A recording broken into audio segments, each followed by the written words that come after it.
नमस्कार मु रश्मि रश्मि किचन को आपण मानक स्वागत जनाऊँगी। तो फ्रेंड्स आज आम आलूर पकुड़ी बनैबा एवं बैगणी बैगण पकोड़ा बनैबा।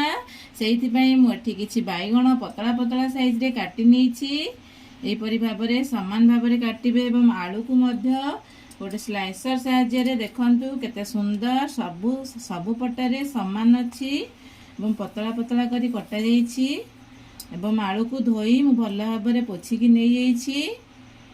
वर्तमान आम बैगण को छाणीबा प्रथमे से किसी बेसन नहीं जाइछि एवं किसी जुआणी नहीं ताको एपरि भाव में टिके करी क्रश करबा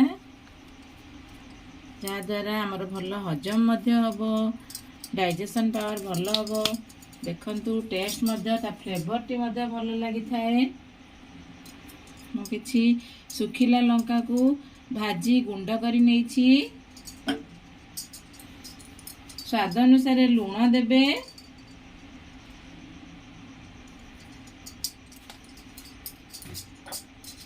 किछि हळदी नेछि किछि लंका पाउडर नेछि आपण केते लंका खाइबे राग से अनुसार नेबे। किछि अदा को छेचिकी नै जाइछि एवं किसी कंचा लंका को काटी नहीं जाइछि छोट छोट पीसेस रे। किसी धनिया पत्र नहीं जाइछि भल मु आरारूट एठी किछि नेछि 2-3 चम्मच आरारूट नेछि जहाँ द्वारा भल क्रंची आसीबो हमर पकोड़ाटी। आपण चाहिले एठी चाउल गुंड मध्य नहीं पारिबे। परि भाव में आम भल भाव में घांटी दबा सबु जिनिस को अल्प अल्प पानी दे आम भल भाव में ताकू देखंतु वर्तमान आम बेसन टी हो जाइछि जेपरी आमर बेसन चामच रु एपरी खसी जाई पारुथिबो भल भाव में एपरी बेटर टी तैयारी करिवे। देखंतु एपरी भाव में गोटे गोटे बैगण को एपरी ऊपर को उठेबे एवं तेल रे आपण छाणीबे। बेसी पतला करिवेनी किंबा आमे एठी सोडा यूज करवानी नला आम बैगण गुड़िक बहुत सीझी जीव भितर खाइबा पई भल लगी न थाए एवं बेटर टी मध्य पतला जेपरी न हुए आपण जमी कंसिस्टेंसी देखी से भाव में रखिए ना बहुत सारा तेल रे बुंदी आसीज।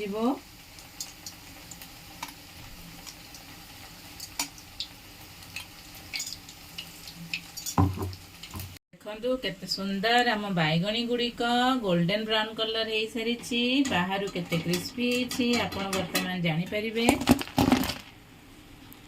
देखंतु वर्तमान मोर सबु बैगणी रेडी हो सारी। आपण माने मध्य शीत दिन रे बहुत सहजरे बहुत सुविधा रे भल फ्रेश बैगण पाई परिबे घरे संध्या बेले एपरी स्नैक्स एही प्रोसेस रे करी खांतु आपण माने जानि परिबे केते टेस्टी लागिवो। निजे हाथ रे तैयारी करी खांतु बहुत बढ़िया टेस्टी लगी थाए। चलंतु वर्तमान आमे आलू पई आ गोटे पेस्ट तैयारी करिबा। मठे अल्प बेसन नेछि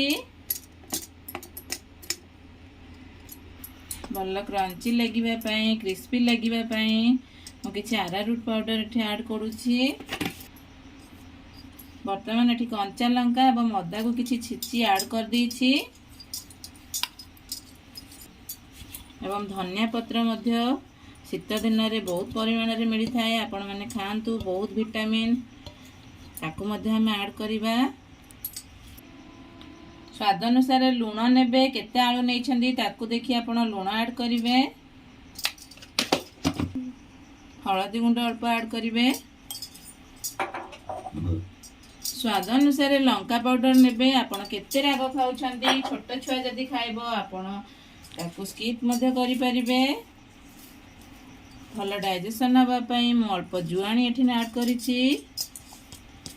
लंका को सुखिला लंका को भाजी मुझे भल भाव में गुंड करी चिली फ्लेक्स तैयारी करछि घरे। किछि गरम मसला ऐड करिबा, किछि जीरा पाउडर ऐड करिबा।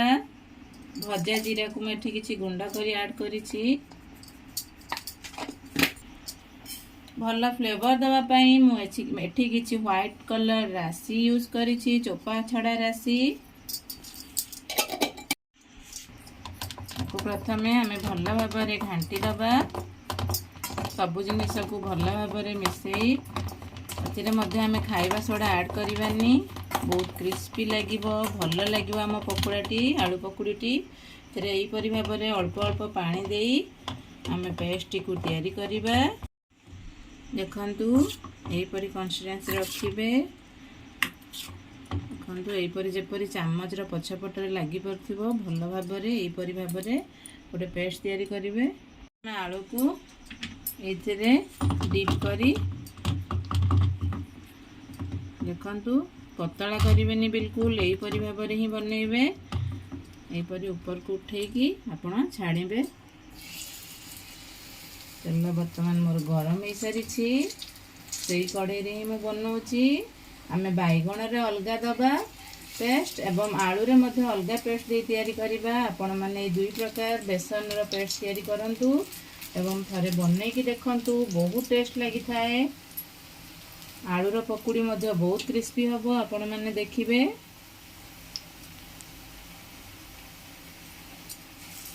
फ्लेवरटी मध्य राशि पड़ी, धनिया पत्र देइछि, बहुत टेस्ट लागिबो। आपण माने इवनिंग स्नैक्स रे चा सहित निश्चित भाबे आपण ट्रायल करंतु, बहुत टेस्ट लागिबो। आपण मानकु किपरि लागिला मते कमेंट बॉक्स रे जणेबे। मोर एई आलू पकोड़ा एवं बैगण पकोड़ा देखंतु केते सुंदर क्रिस्पी हेछि, आपण आवाज रु जानि पारुथिबे। एई परि भाबरे देखंतु मोर सबु आलू पकोड़ी रेडी हो सारी। आगर मु बैगणी छाणी थी, वर्तमान मोर सबु आलू पकोड़ी मध्य रेडी हो जाइछि। आज मु स्नैक्स आइटम रे दुई प्रकार रो पकोड़ी मु तैयारी करिछि। आपण माने मध्य एई प्रकार रे तैयारी करंतु। आपण मानकु किपरि लागिला मते कमेंट बॉक्स रे निश्चित भाबे जणेबे। बहुत टेस्ट हेतिला पकोड़ी। तो फ्रेंड्स देखंतु इवनिंग स्नैक्स रे चा सहित खाइबा पई घरे गरमा गरम रेडी हो सारी। होटेल एवं रेस्टोरेंट स्टाइल रे देखंतु बैगणी एवं आलू रो पकोड़ी। आपण माने मध्य घरे एई प्रोसेस रे निश्चित ट्राई करंतु एवं मोर चैनल को लाइक शेयर सब्सक्राइब करबा को भूलिबेनी। मोर एई परी नुवा नुवा वीडियो देखिया पई मो चैनल रे बेल आइकन को प्रेस करंतु एवं नुआ नुआ नोटिफिकेशन पांतु। नमस्कार, धन्यवाद, जय जगन्नाथ, थैंक यू, बाय।